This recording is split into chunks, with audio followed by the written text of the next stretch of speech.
Previously on Serial. They show me like they are here to help us. Ah.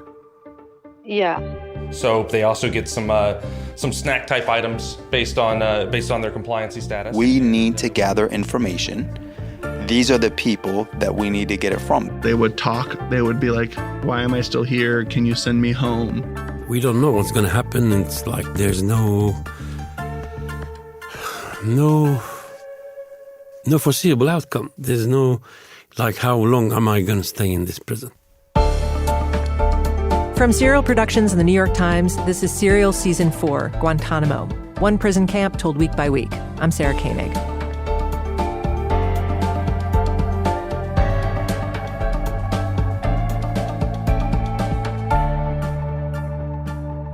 Mike Bumgarner was on a plane on the tarmac waiting to take off when his BlackBerry buzzed. He wanted to ignore it, but then he saw it was his boss, a general.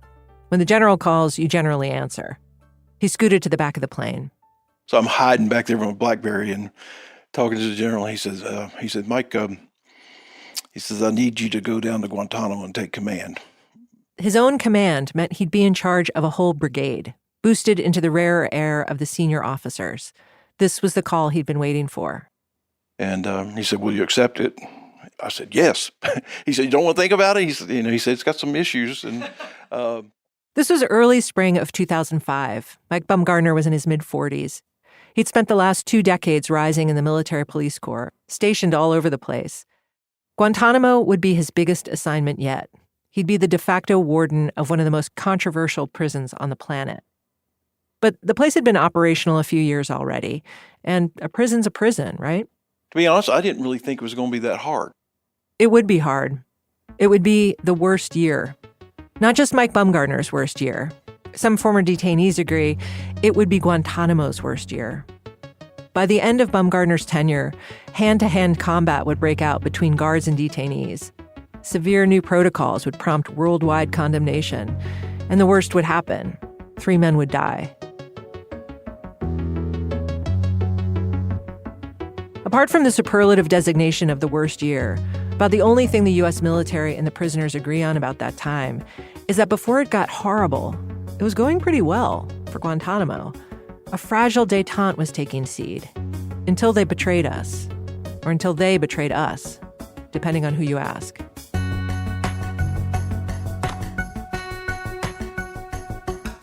This episode is part 1 of the worst year, the less worst part, Mike Bumgarner's first months on the job, when each side took stock of the other's power.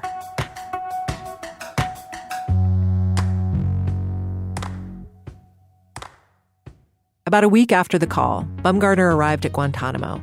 A week. No prep, just get down here, stat.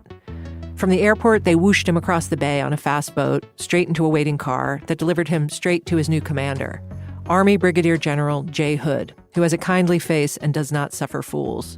And he doesn't beat around the bush. When I came in that office, there maybe have been 4 seconds of courtesy of like, hey, how you doing? Good trip? Yes, sir. Whew. Right to business.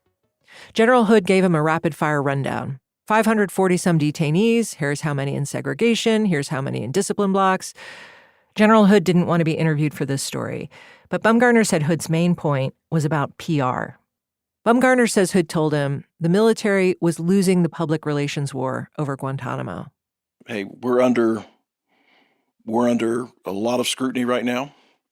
The U.S. public, our government, internationally, we're not trusted. When Bumgarner's previous commander mentioned that this assignment had some issues, this is what he was talking about. By April of 2005, when Bumgarner arrived at Guantánamo, General Hood had withstood several scandals. The worst one was Abu Ghraib, the U.S.-run prison in Iraq. Hood had nothing to do with Abu Ghraib, but appalling photos had come out, proof that guards had inflicted sadistic abuse and humiliation on prisoners there. And the shadow of that abuse fell over Guantánamo. Critics were saying if it was happening in Iraq, if it was happening in CIA black sites, because news of that torture was leaking out too, surely it was happening in Guantánamo. So that was one thing. Then there were allegations that guards and interrogators at Guantánamo were intentionally mishandling the Quran, an issue that would very soon inspire deadly protests in Afghanistan and then in the Middle East, Sudan, Indonesia. And on top of all that, right in Hood's backyard, a good old-fashioned sex scandal. Turned out 4 male officers, including a 1-star general, were having swingy affairs with a female nurse and other female civilian contractors on the base. That's why Bumgarner had to hightail it to Guantánamo to take charge. His libidinous predecessor had been booted off the island. Meanwhile, human rights groups were starting to call the place a gulag. Even some influential congressional Republicans were wavering on their support for Guantánamo. President Bush and the DOD were feeling the pressure. So now General Hood was saying, we got to change the narrative about Guantánamo. We need to show the outside world what compliance looks like. We've got to convince, one, make sure it is right, continue to make it better, and at the same time, get the world to understand that we are doing it in a first-class manner, professionally, the way it should be done, with no detainee abuse occurring. So the mission, as Bumgarner understood it from that first meeting with General Hood, was nothing short of, don't let the critics close down Guantánamo. Make sure this place stays open. The president's counting on you. Mike Bumgarner didn't take this metaphorically. He took it literally. He was the son and grandson of military men. It's how he was raised. If you're in charge, you fulfill the mission, no excuses. From here on out, he thought, I got to make this place the best possible version of itself.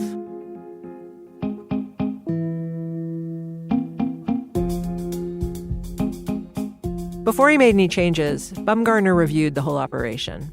A few things about the place displeased him.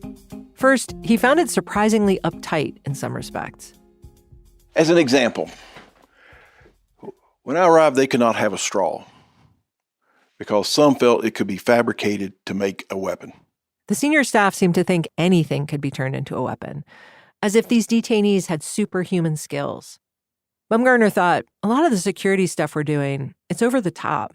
The way we transported them to Guantánamo, for instance, and on occasion around the camp. With the earmuffs, the blacked-out goggles, the many chains, the nutty secrecy over stuff he didn't think mattered. Leadership would freak out if anyone said anything to an outsider about the computer system, where they logged their notes about daily activity inside the prison blocks. It was called DIMS. DIMS, Detainee Information Management System. DIMS is where we put he ate his nut bar and he had 2 cartons of milk. He got moved to rec at this time. I mean, that's how benign all the stuff not all the stuff. But for me to say 293 moved over to Echo and we gave him an extra pair of socks. All that classified. You can't mention DIMS. Can't talk about it. His second observation was about discipline. He thought, you guys are doing it wrong. It was crazy. It was bizarre. We had items that they called privileged items that you were given additionally. Privileged items were anything extra a detainee had, on top of the basics. Prayer beads, for example, or an extra sheet. Down to how many ketchup packages you get, or hot sauce, or sugar, or whatever. We would regulate those, and that you're going to lose your ketchup for 2 weeks. Wow. Big whoop, in other words. When fewer condiments didn't correct a detainee's behavior, the detainee was supposed to get moved to the discipline blocks. The prison was organized into areas called camps, Camp 1, Camp 2, and so on. And then we had, or we're going to take you over to Camp 3. Camp 3 was the discipline camp. Camp 3 was huge. Camp 3 would hold 350 people. And it was full. And we had people waiting in line to go to Camp 3. Everybody in the whole place owed discipline time where they had to go to Camp 3. And I said, okay, what makes Camp 3 so different? I mean, they looked just like the same. There really was no different. I mean, there wasn't any real difference in being in Camp 3 as in being in Camp 2, just right across the little walkway. The third thing, and hardest to deal with, was the attitude of the guards, what Bumgarner called the guard culture. In candor, I don't think I've ever said this publicly before, you would find among the greatest bulk of the guards, I'd say more than half, they truly despise the detainees. I hate to say that number. It may have been smaller. Some, if the life was hard on a detainee, that was okay with them. I mean, if we didn't respect the Islamic religion, that was okay with them. As one guard commander told me, it just seemed like a big babysitting operation. We were babysitting so they could get intel. The worst detainees, he said, and Bumgarner agreed, would holler and spit at you, throw shit and piss at you, call you vile names, incessantly bang on their metal cages, break their toilets, demand this and that, have you trotting up and down the tiers. Some of these guards were right out of high school, on their first deployment. They're working 12-hour shifts. It's Cuba, blazing hot and dripping humidity. The prison tiers were like hothouses, powered by provocation and retaliation, tit for tat. So that was the state of the place when Bumgarner got there. Weirdly strict, weirdly lax, weirdly tense. Bumgarner had done some detention work before. He'd run security at different bases, including overseas. He'd been a director at the Army's military police school, even worked as a sheriff's deputy for a minute during college. He thought, all due respect, General Hood's an artilleryman. These senior guys making the rules, they don't have a background in corrections, so they don't get it. I was a military police. I felt like I understood the insides, detainee, that I understood prisoners and how you do this kind of stuff. He thought he could fix it. Massive reset for the prisoners. That was Bumgarner's first big move. We reset all discipline. Everybody got amnesty or whatever. They were all forgiven. All prior events are forgiven. Clean slate. Start anew today. Bumgarner's strategy was to double down on the carrots and sticks, make the compliant camps more comfortable and the non-compliant camps more miserable. He'd make the differences stark. A big bright line. Big bright line. Good is over here. Bad is over here. And bad, within the conventions, I'm going to make bad as I possibly can. Within the conventions means the 1949 Geneva Convention relative to the treatment of prisoners of war, which defines international standards and protections for POWs. During Bumgarner's first meeting with General Hood, Hood had explicitly told Bumgarner, go look at the Geneva Conventions. We're taking so much public heat over allegations of abuse and unfairness. Look at the conventions, see what you can implement here. Bumgarner was familiar with the Geneva Conventions. He'd written a thesis about it just a couple years earlier at military college. The topic of his paper was topical. What set of laws are we supposed to follow when fighting terrorists? And now here was Bumgarner on the ground floor of that still unanswered question, walking not just a fine line, but an invisible one. The Bush administration's position so far had been that Geneva didn't apply to the men held at Guantánamo because they weren't prisoners of war in the traditional sense. They weren't typical soldiers. They were rogues, terrorists. So we didn't have to extend them the Geneva protections, especially the ones prohibiting torture or coercion, or, crucially, the one about giving POWs access to the courts. But the ones about food, water, religion, reading material, medical care, those seemed okay, right? Bumgarner had to figure out what else was okay. How far should he go? How far could he go? That's after the break.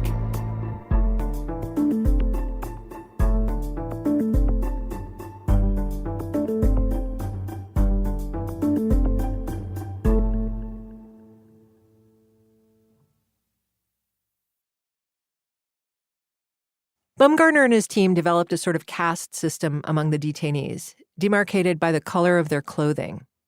Initially, they put everyone in a tan outfit. Consistent good behavior would get you a coveted white one. Bad behavior, a dreaded orange one. If you followed the rules, your sleeping pad would be softer, closer to a mattress than a yoga mat. You could keep more stuff in your cell, talk to your neighbors more. Guards are nicer to you. There's less urgency placed on things. You know, they'll talk to you. If you don't do this, they may be more of a discussion. You go over to a discipline camp or November Block, over in Camp 3, was Bumgarner's discipline innovation, where he sent the most unruly detainees. He refurbished it to make it as isolating and unpleasant as possible. November Block was called administrative segregation, or ADSEG, designed to break you down. In the courtyard, parked like a harbinger, was a barber chair. Upon arrival, your hair would get cut, your beard shaved off, all your stuff taken away, including your clothes, your underwear all that remained to ward off the blasting AC. No sleeping pad. Every single item had to be handed back after you used it. A cup, a toothbrush, the blanket they gave you at night. The only human beings you interacted with on November Block were guards who'd periodically open the little flap on your door. And the guards in November Block? Bumgardner said they were handpicked for qualities he characterized as, quote, hard robot. No personality, no discussion. I tell you once, you do it, or else I'm going to send in a 5-man IRF team in riot gear to make you do it. In November, you can't talk to any other detainee. If you start trying to talk to somebody, we're not going to allow that. How do you not allow somebody to talk to them?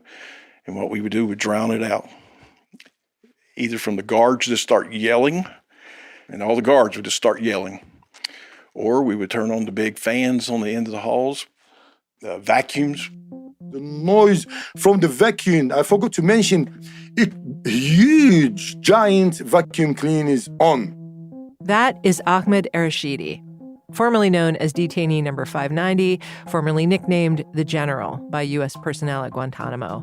A nom de guerre he says caused him nothing but strife. Ahmed Arashidi was a talker, a troublemaker, a big personality who could influence others to make trouble too. That's how his jailers saw him. He's originally from Morocco, but he spoke English. He'd worked in London as a cook at a couple fancy hotels. He told Dana he remembered his first encounter with Bumgardner. It was a couple months after Bumgardner's arrival. Arashidi and a handful of other detainees had been stewing over in the new discipline setup, November Block. Isolated. This is not a normal isolation. This is different isolation. This is isolated from isolations. Arashidi says he'd organized a protest. They'd all rip up their shirts, and when they got replacement shirts, they'd rip those up too. Super annoying for the staff. Pretty soon, who should appear on his block but Mike Bumgardner himself? The big chicken, some detainees called him, because of the eagle insignia on his Army colonel's uniform. And he walked in down the corridor, and he was on his own. And it's very unusual for the colonel to walk on his own. Usually he's with someone, you know? As I walked onto this tier, he had a plastic shield in front of his cell. And that normally meant that he was prone to throwing stuff or spitting on guards. And so we'd put you where there's a shield. Well, he had his face pressed up against it. It was the weirdest, most bizarre sight to me, seeing that face pressed up against that thing and yelling at the top of his lungs. I even called him a Nazi. I called him all kind of names, bad names, you know. You are a torturer, you are this, you are this, and you are this, and you are... And he kept on walking to the end of the block and came back. And he stood by the door of my cell. And he was smiling. He looks almost happy, as if I was praising him, you know what I mean? I stopped. I did not know he spoke English, but I started talking to him. I was just short of breath, trying to tell him everything all at once. A torrent of complaints, especially about the guards. You soldiers are abusing us. You are soldiers. You're doing this to us. You're doing that to us. And why are you allowing your soldiers to abuse us? He says, no, I'm not. I said, yes. And you are, in top of that, you are encouraging them to do that by allowing them to be anonymous. The guards at Guantánamo covered the name tags on their uniforms, ostensibly so that the terrorists couldn't track them down later or harm their families. The result of the no names was that detainees had a hard time complaining if a specific guard beat them up because they couldn't identify them. Arashidi says he asked Bumgardner, why don't you give each guard a number in place of the name tag? As soon as I said that, his eye popped out. And at that particular moment, he says, let's sit down and talk tomorrow. Mike Bumgardner and Ahmed Arashidi differ on some of the details of this encounter. When exactly the name tag issue came up, for example, was a long time ago. But their memories agree on the main elements. Mike Bumgardner was astonished by this eloquent yeller, Ahmed Arashidi. And Ahmed Arashidi was astonished by this new colonel, Mike Bumgardner, who was listening. Sitting down and talking, as far as Bumgardner knew, no warden had ever done that before. It would turn out to be his most radical move at Guantánamo. Let's sit down and talk tomorrow. He says, but first, tell your friends to stop tearing up this shirt. Tell your friend to stop tearing up this shirt. And if you have any concern, just write it down. and then we can sit down and talk about it. I said to him, did you know that we are in isolation? We are not allowed a pen and a paper? And you're asking me to write everything down. I said, no one. And he asked God, he says, get them all a pen and a paper. And he said to me, write it down, everything, and we sit down tomorrow. Bumgarner's goal was a calm camp, to keep his guys safe by getting guys like Arashidi to settle down. To do that, he'd need more than the threat of November block. He figured maybe it's a little unusual to meet one-on-one with a detainee, but let me just hear what he wants. That night, Arashidi gathered the concerns of his fellow detainees. He said some of them were upsetting to hear, as if the men were falling apart, or maybe already broken.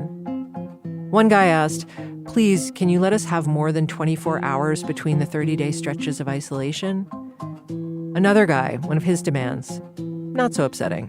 In one of his demands, he says, can you ask them to bring some mixed nuts, because I missed eating nuts. We're talking about degradation, and this guy talking about nuts. We miss having nuts. I missed having nuts. I want some nuts.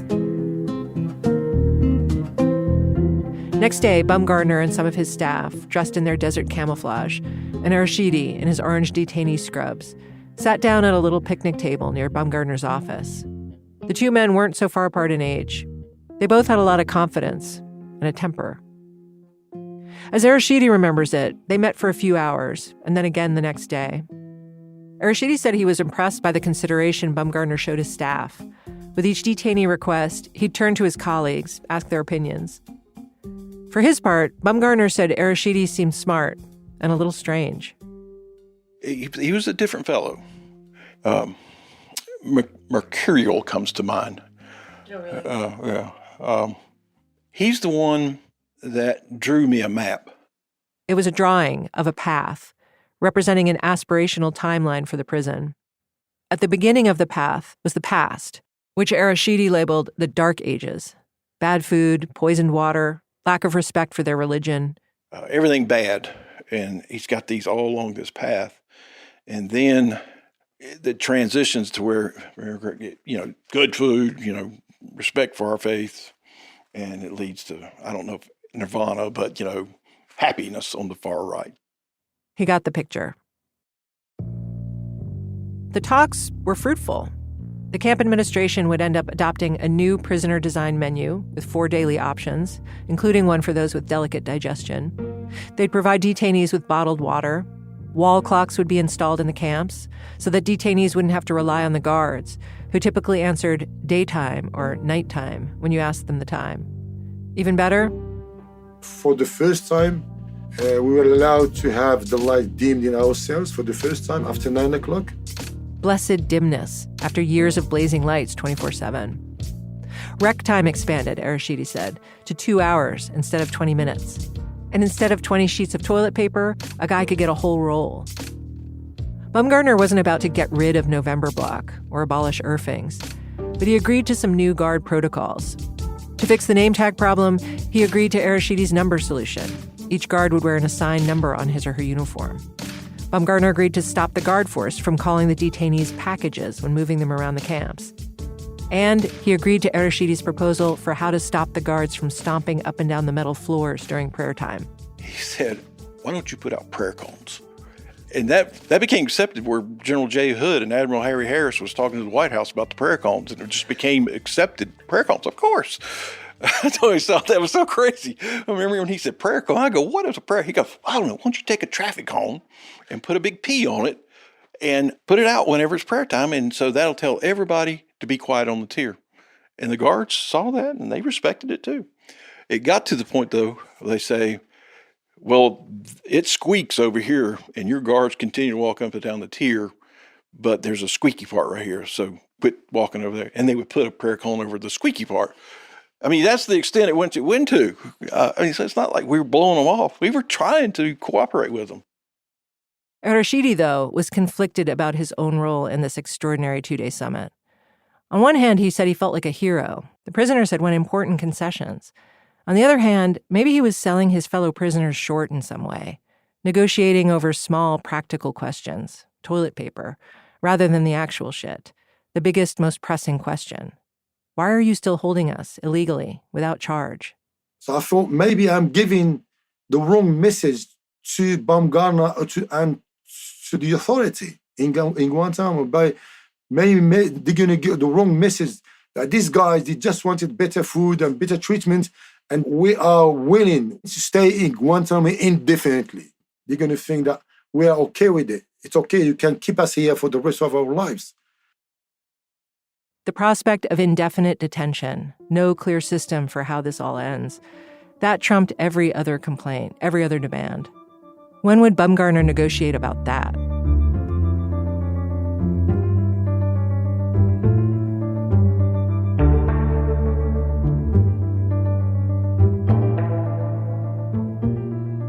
A major aspect of the Bush administration's campaign to show the world that Guantanamo wasn't Abu Ghraib was to beckon visitors inside the camp.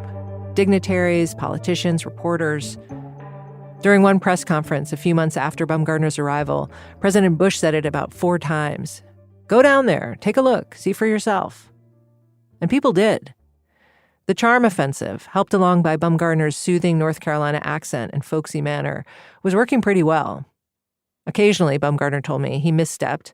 On a bus full of visitors, he once described a young female guard as, quote, cute as a puppy. General J. Hood was standing right next to him and gave him, quote, one of the worst ass chewings I've ever had in my life. But at the same time, 3 months into the worst year, prisoners at Guantanamo were hunger striking. Hunger strikes were not new. They'd been going on sporadically since the camp's earliest days. But this one persisted. And the outside world noticed, which of course was the point. The timing of the hunger strike was opportune. It seemed the detainees were wise to the uptick in visitors. Also, one of the organizers of the strike told us they knew that news reports of hunger strikes, nonviolent protests in which detainees hurt their own selves, seemed to penetrate the American consciousness in a way other news from Guantanamo didn't. Some of the most in-depth reporting came from Tim Golden at the New York Times. He wrote a great magazine story about this period, which is how I know that it was late July when Baumgartner broke this first hunger strike, in a maneuver that would shape the rest of his time at Guantanamo. He did it by negotiating, not with Arashidi this time, but with another detainee Baumgartner had met soon after Arashidi, a guy named Shaker Amr, a British resident, who wielded his charisma brilliantly inside and outside Guantanamo. Shaker Amr was beloved by many of the detainees, especially Saudis like himself, and there were a lot of them. Most of the Arabs at Guantanamo were Saudis. And so Shaker had sway with Baumgartner, too. He told Baumgartner, this hunger strike, I can end it. And they made a deal. If Shaker stopped the hunger strike, Baumgartner would try to further improve whatever conditions he could inside the camps in accordance with the Geneva Conventions. And so it was. Baumgartner walked the blocks with Shaker, unshackled, a first, and saw with amazement how other detainees whooped in celebration. He watched as Shaker Amr spread the word, surgically, among the camp's other leaders. Drop the hunger strike. The big chicken is going to work with us. And Baumgartner rejoiced when, just like that, most of the hunger strikers started eating again. Victory.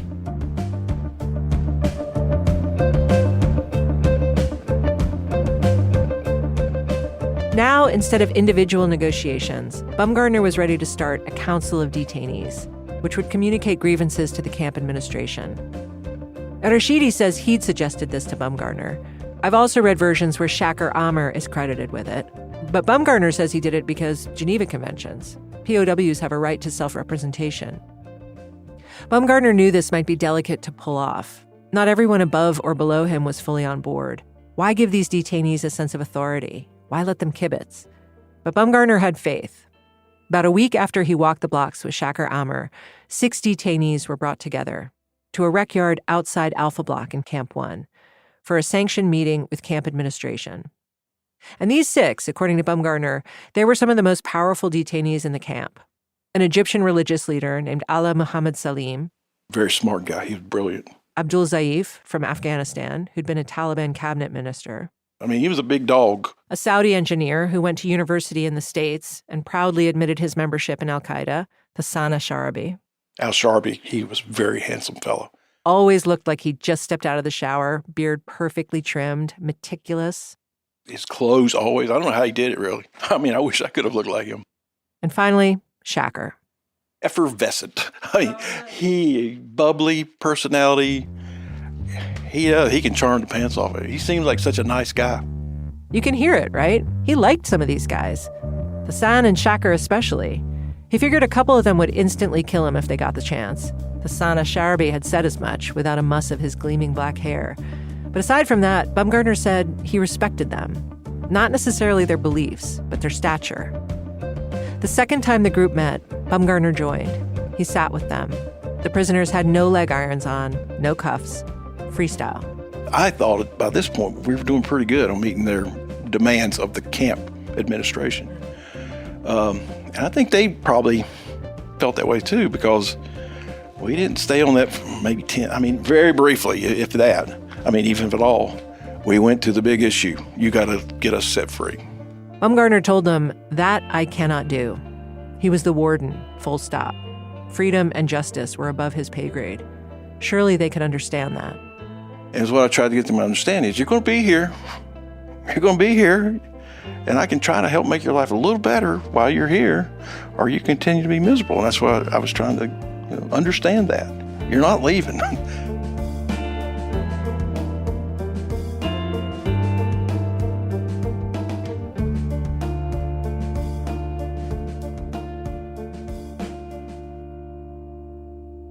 Remember, Bumgarner had rushed down to Guantánamo to take over.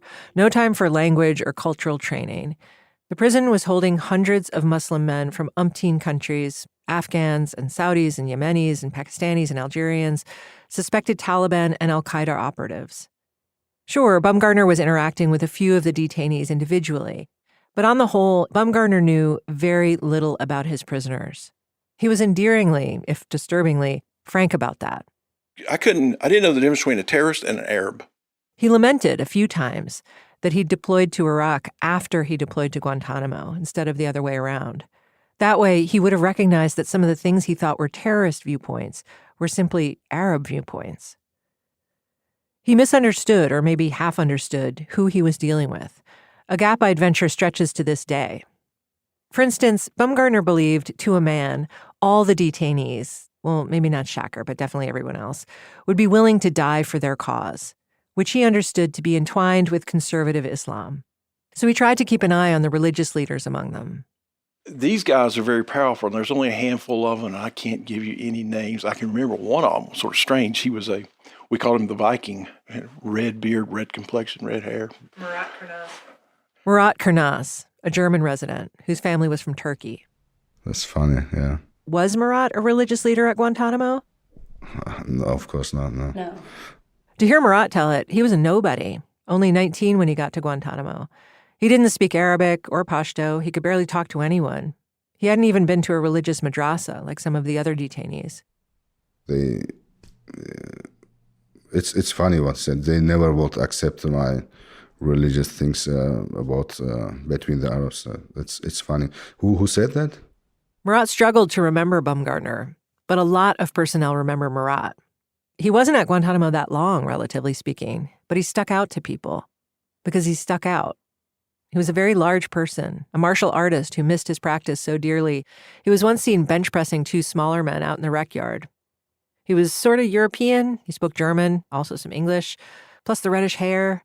Maybe that's why Bumgarner attributed special leadership powers to him. I don't mean to imply that Bumgarner's information was all wrong. I think it was partly wrong. In the same way so much about Guantánamo was partly wrong.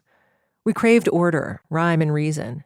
So out of scraps of information that were true, we took leaps and liberties and created narratives that often weren't true, that showed a warped picture of who these men really were. Bumgarner trusted the information he had access to. He believed what he read in the hopped-up detainee files about their terrorist links.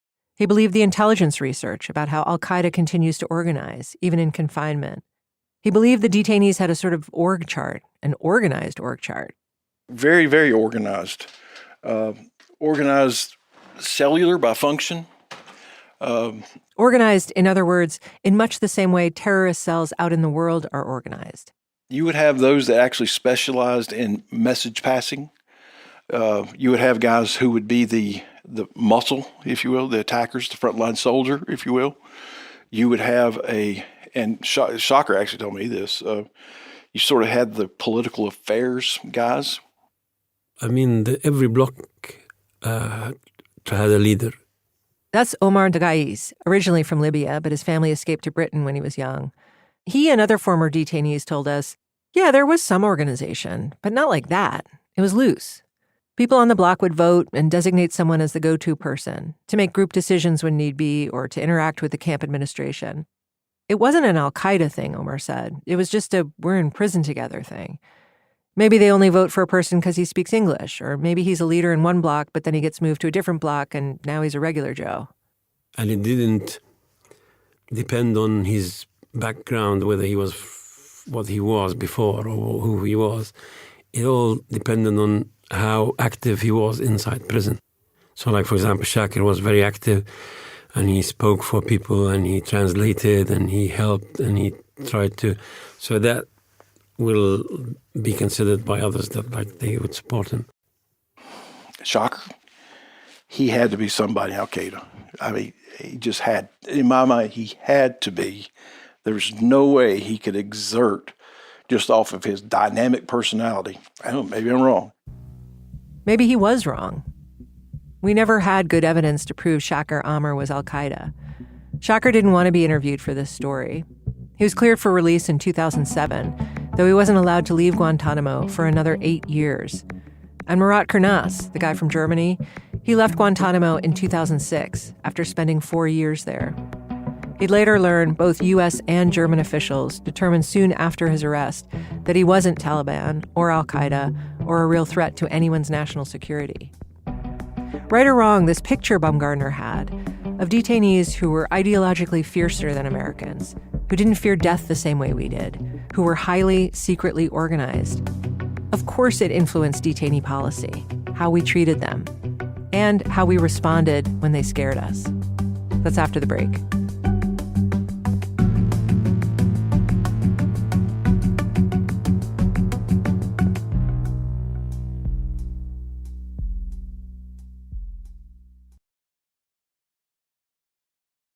The unprecedented coming together of prison staff and prisoners was short-lived. The same week the Detainee Council was forming coincided with a flare-up of violence in the camps involving a mini-fridge. A Tunisian detainee was called in for an interrogation. Here's Rashidi again. And after they locked him down to the ground, the interrogator started swearing and cursing the prisoner. And then he picked up a fridge and he threw the fridge at the face of the prisoner. It sounds unlikely, I know, but there's documentation. Some of the details differ report to report, but they all reflect the debased rage between the personnel and prisoners that Baumgartner observed when he first got to Guantánamo. In an investigative memo dated August 8th, 2005, the detainee, Hisham al-Slaiti, says an interrogator came to his cell. Slaiti tells him he doesn't want to talk, so the interrogator says, "Fuck you." Next day, he comes again. Slaiti again says no, but then a fellow detainee in charge of his block, possibly Hassan al-Sharabi, who was participating in the nascent detainee council, tells him to go ahead. So Slaiti does. But once he gets to the interrogation room, it's not his usual team. There's a female present. Slaiti says, "Forget it. I don't want to talk to you." The interrogator says, "You will talk." Slaiti says, "I have the right not to talk to you." He's getting agitated. The interrogator puts his finger in Slaiti's face, starts insulting his mother, calls her a bitch. So Slaiti spits at the interrogator. And that's when, quote, the interrogator hit him with the refrigerator that was in the intel room and then hit him in the face with a chair, unquote. When word got back to the prisoners in the camps, Rashidi says some people wanted to rise up right away.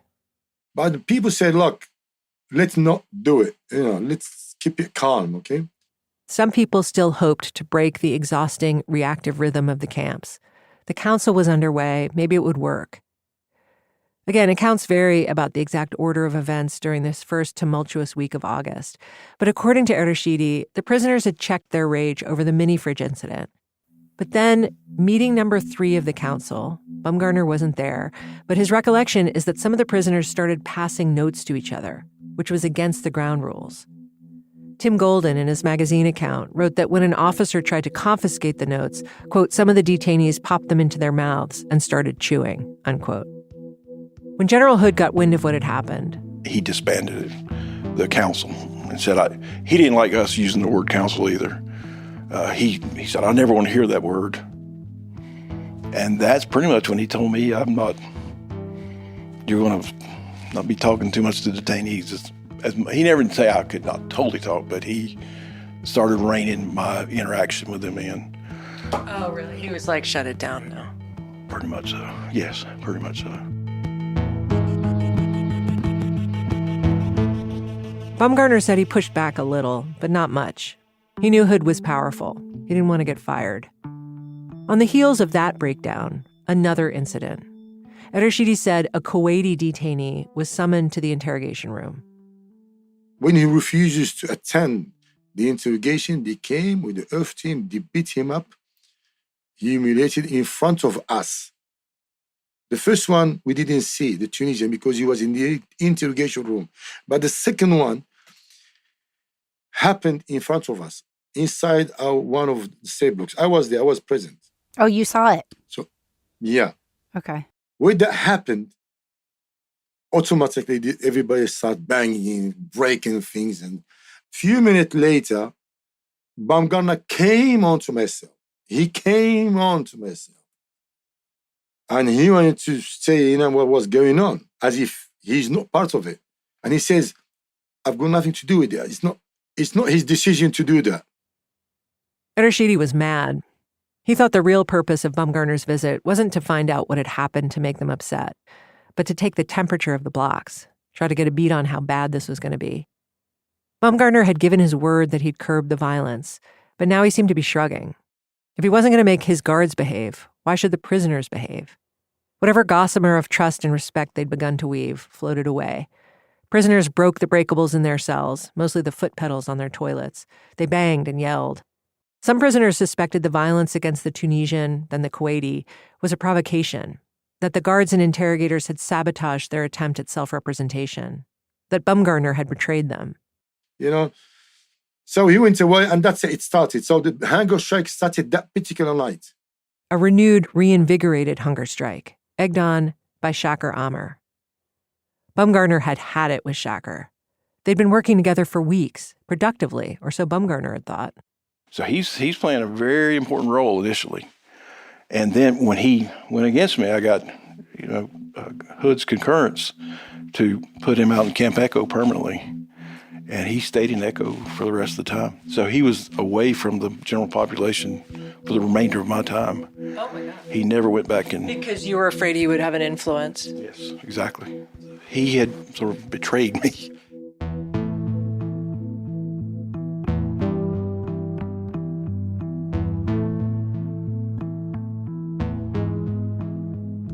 Bumgarner was stressed out. He was juggling criticism from all sides. His detainee counsel had failed. His boss had called off the experiment. He worried General Hood didn't have much confidence in him, that the interrogators also didn't appreciate him giving away comforts to detainees that they themselves wanted to use as bargaining chips. And the guards, Bumgarner's own rank and file, also grousing about Bumgarner. He wasn't the counsel in private, praise in public. He was, get your fucking shit together, get your head out of your ass, unfuck yourself, type of guy. Yeah. That's Steve Timmis, a Navy Master at Arms in charge of the guard force in the discipline camps. He told me the crap morale was in large part because all the higher-ups seemed scared for their careers, scared they'd be embarrassed or blamed in the press for screw-ups, and all that fear and finger-pointing trickled down, often via Bumgarner. I was on the receiving end of that once. Most of the time I had my shit in one sock, but the other guys that made mistakes, he would just go off. You tell that guard, he's been trained to do it this way. Why did he do it this way? Yeah, I was a hollerer. Yeah, I'm not proud of that. At that time, I had a very, very, very short fuse, and it built throughout the period. It is the stress. I mean, I would have told you then, no, everything's cool. I'm not under stress. And I really thought that. But he was working every day until 11 p.m., midnight, sleeping maybe 4 hours a night, red-faced. As detainees are refusing food in protest, he's eating like a fool, his words. Bumgarner said he probably gained 40 or 50 pounds. So yes, he was stressed. And now a big new hunger strike had started, this time with a big demand that Bumgarner had no control over, because it pushed beyond menu plans and prayer cones, straight to the heart of the matter. Either try us for crimes or let us go. They were saying, in essence, treat us like proper POWs, abide by the Geneva Conventions, give us the protections of your laws, access to your courts. The press was all over it, tracking the upward arrow of the hunger striker numbers. Dozens, then 76. Sometime in September, the camp says it's 131 hunger strikers. Attorneys representing the detainees say the number is more like 200. Meanwhile, controversial legislation about standards for detainee treatment is wending through Congress. Bumgarner had tried the carrots. He tried to work with the detainees, to reason with them. A big stick was nigh. Rashidi's analysis is that during this time, Bumgarner, stymied and under pressure, made a calculated move. From good guy who was genuinely trying to do the right thing by the prisoners to tough guy. I don't think that's quite it. I think it's more likely that while he was at Guantánamo, Bumgarner was always the same guy, basically a reasonable guy, but also a cop through and through. With the cops, what's the problem? Just follow the rules, logic. Really hate to say it. If the IRF team ever had to be deployed, the responsibility, in my opinion, went to the detainee because they forced the circumstance. All you had to do was comply with what you're being asked to do. And it was just very simple type thing. Give me this back or do this. Give me your hands of that. I understand, like, in an operational way, why that feels very straightforward to you. Mm-hmm. On the other hand, would you also sit back and be like, I get it. These guys, a lot of them are saying, I don't deserve to be here. I was grabbed off a bus at the border of whatever. I was visiting my whatever. I was going to teach in a school. You guys think I'm someone I'm not. I've been here for 4 years. I haven't talked to my parents. They don't know whether I'm dead or alive. I feel like I'm dying.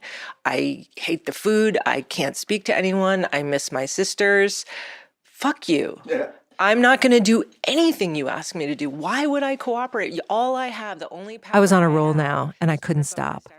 His argument, it's their own fault if 5 guys in riot gear spray them with tear gas, rush into their cell, knock them to the ground, and hogtie them, makes me nuts. First off, because look how you made me hurt you, is the bully's faulty rationale.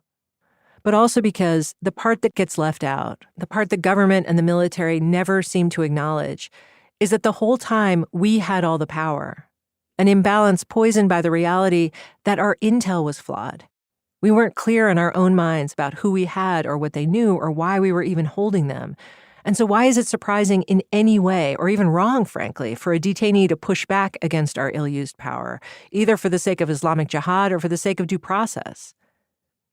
Once I drew breath and apologized for my soapboxing, Bumgarner said, I don't disagree with anything you just said.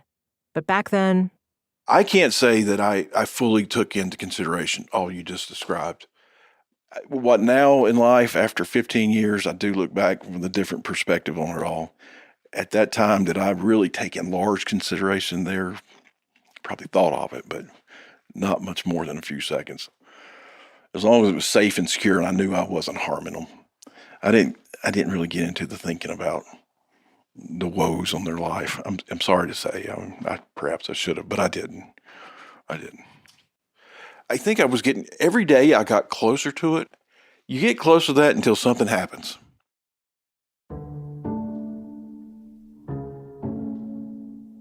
Here's what happened. Bumgarner felt he was losing control of the camp.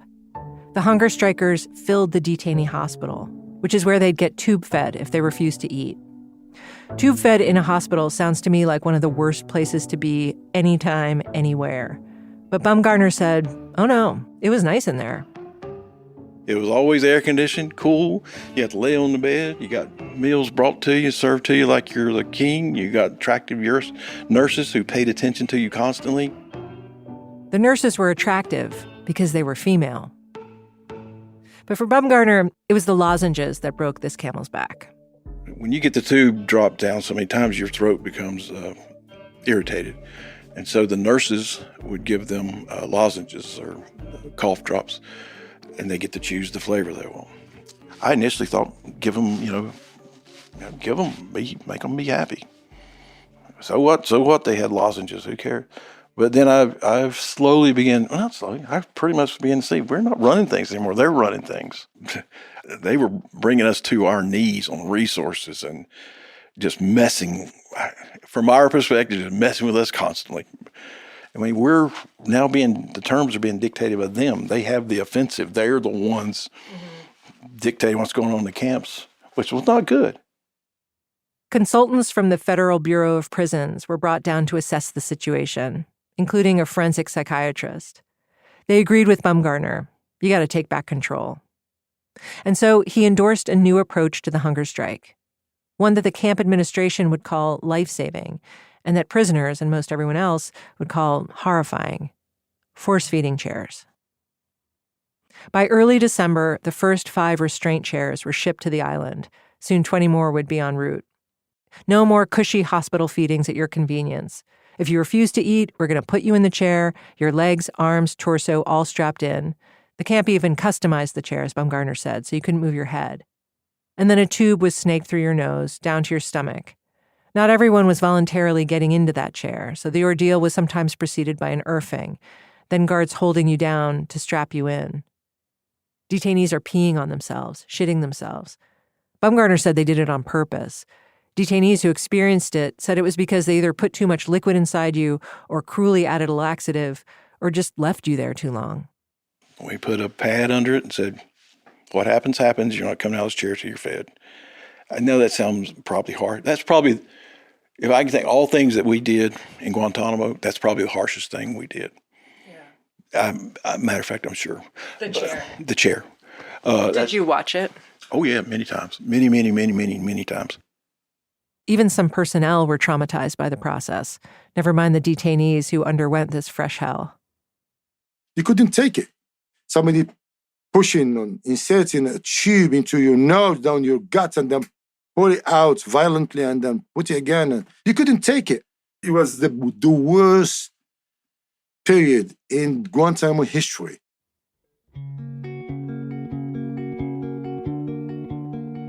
From where Bumgarner sat, though, what he saw was success.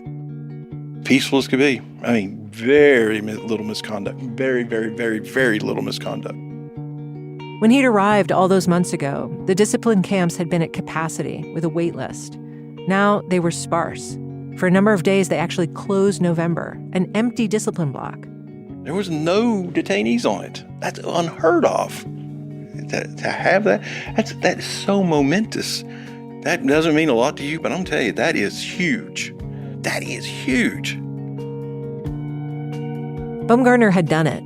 His goal was a quiet camp, and he'd achieved a quiet camp. November block was quiet. The hunger strike was broken. And from then on, for the next 5 months, he said all was well. The longest stretch of calm Guantánamo had ever seen. Bumgarner dubbed it the period of peace. Soon enough, he'd understand. Peace, like compliance, is in the eye of the beholder. That's next time.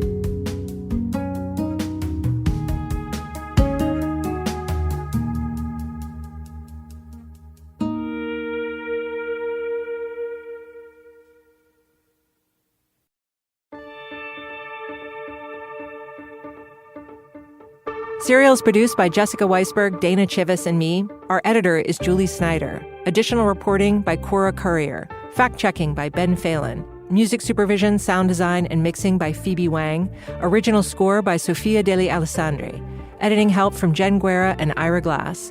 Our contributing editors are Carol Rosenberg and Rosina Ali. Additional research by Amir Kafaji and Sami Yousafzai. Translation by Mohammad Raza Sahibzada. Additional production from Katie Mingle and Emma Grillo. Our standards editor is Susan Wessling. Legal review from Alameen Sumar and Maya Gandhi. The art from our show comes from Pablo Del Can and Max Guter. Supervising producer for Serial Productions is Nde Chubu. Our executive assistant is Mac Miller. Sam Dolnick is deputy managing editor of The New York Times. Special thanks to Janelle Pfeiffer, Brad Fisher, Maddie Masiello, Daniel Powell, Marion Lozano, Clive Stafford Smith, Tim Golden, and Esther Whitfield.